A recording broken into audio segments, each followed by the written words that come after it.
Okay, excuse the sewing room mess.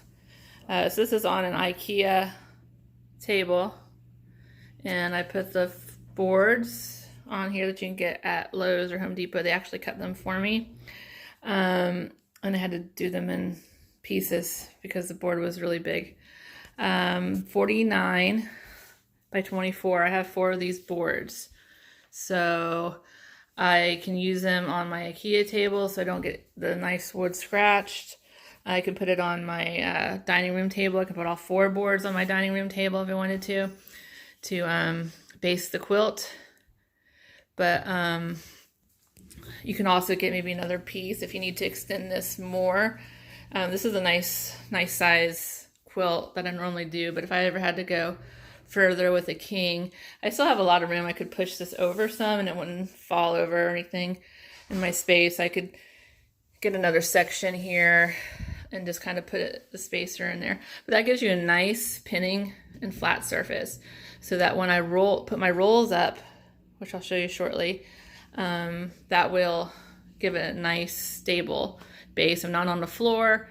I'm not marking up my tables, and I don't normally pin right here. I mean, I could if I wanted to, but I really try to keep that area good. I just kind of advance. I know where this ends, and it's nice and flat, and I kind of just advance it as I go. And there you have it. Hi guys, I'm getting ready to base my daughter's quilt. She's making it for her baby cousin for her first year birthday. Her name is Paisley, so there's lots of Paisleys on the backs, and she picked out everything. So she even pieced the backing and everything. It's beautiful fabric. So the first thing I do is I will roll up the backing first, and you want to make sure that when you're doing that, the good side is facing down, because when you start unrolling it, it's going to, be in the right spot. So I bought these from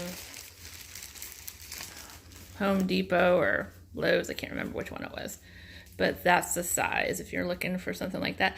They're okay. I like them. I might have to replace them soon because some of the pins are kind of tearing up the foam here as I pin them.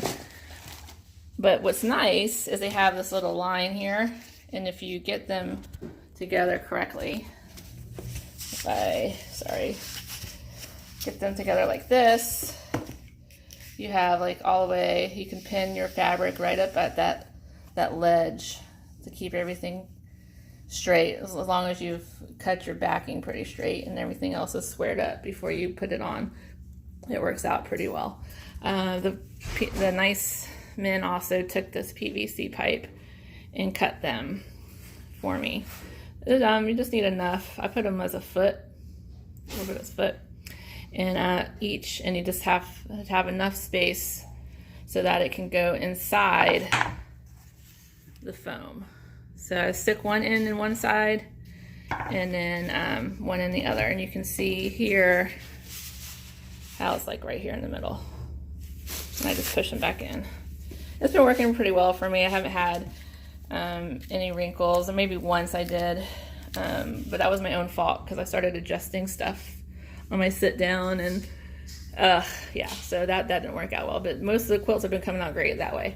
So it's just an idea if you're interested in doing something where you're not on the floor. Okay. I'm ready for the second stage, and that is to put the batting on the next one. So I put the same idea, the pipe in the middle. I love having that line there because it's open, and you can actually you can pin right in there. And it keeps everything nice and straight. So as you're rolling, you're on the ends. I didn't demonstrate it because I had to stop and roll it. The batting is going to be a little weird because batting always is, but just try to keep it as straight as possible. But my other one, is fairly good with the with how it's wound up. You don't see it like going too far this way or this way.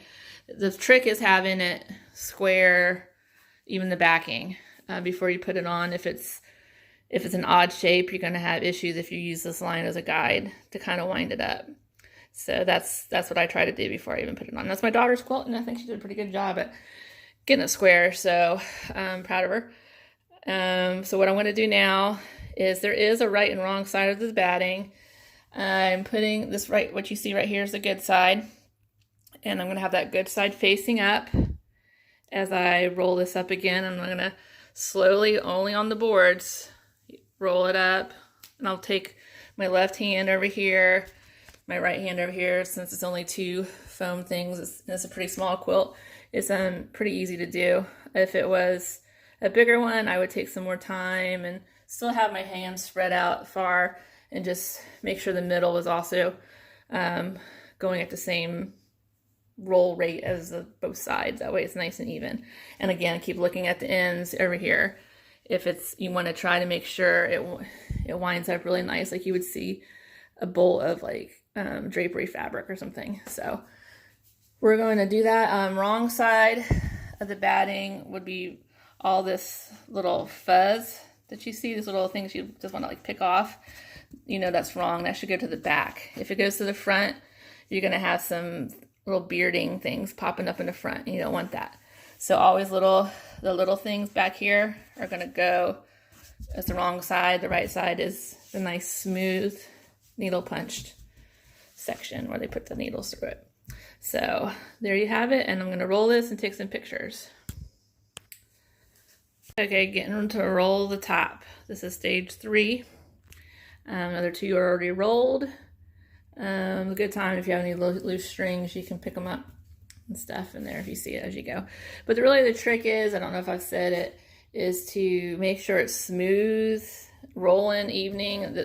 Don't let this thing bend too much. Like try to keep it a very straight horizontal line, because you don't want it to bend and you have like the 2 sides in the middle like rolling more of the material than the 2 sides. So you really got to take that time if you're on a bigger one to really make sure that you're rolling at the same rate and it's taking up the same amount. So it's like horizontal. Try to keep that bar horizontal and don't let it bend from the weight of the fabric. And it's really easy. It's not hard. It's like very lightweight. So that's just my observations of doing this several times. Also, when you're rolling it, I said to keep it again on the boards, okay, and smooth it out. Like if you notice there's like a ripple or something in there, like take that time to kind of smooth it, and that's for all the layers, so that you're not rolling up a wrinkle, and it keeps it pretty good. I've noticed when I've done it in different ways, the traditional ways, sometimes I would make it too tight and it would bounce right back in and make a wrinkle or something. So this is kind of a nice taut way of doing things, but doesn't make it too taut. But just make sure you're smoothing as you go. Make sure you are rolling. If your quilt is square, it will all roll up nice on the sides, not wonky. All right, this is the last step before we start putting it all together. Okay, on my daughter's quilt, we are having our 3 rolls that we already did. The bottom fabric is going to be the one that you see the right side up, so don't feel afraid when you see something like that. Because remember, the bottom fabric, the good side has to face down. These are both the wrong side that we see. Okay, give yourself a little bit of room. When she did her backing, she added a little bit. She was trying to just get like a little narrow thing by the time she squares it up after she's done quilting it. She put a little bit extra there. So you don't want to make it go to the end because it could shift, and you want to make sure you have more backing, more batting than what your top is. So, and you can see, you can arrange it any way you want. They don't have to be straight together. I kind of just took a look of how much was on each end, how it was going to line up that way. And then what you're going to do, you'll pin it. Doesn't matter what kind of pins you use, whatever you feel comfortable with. But always do it on the board.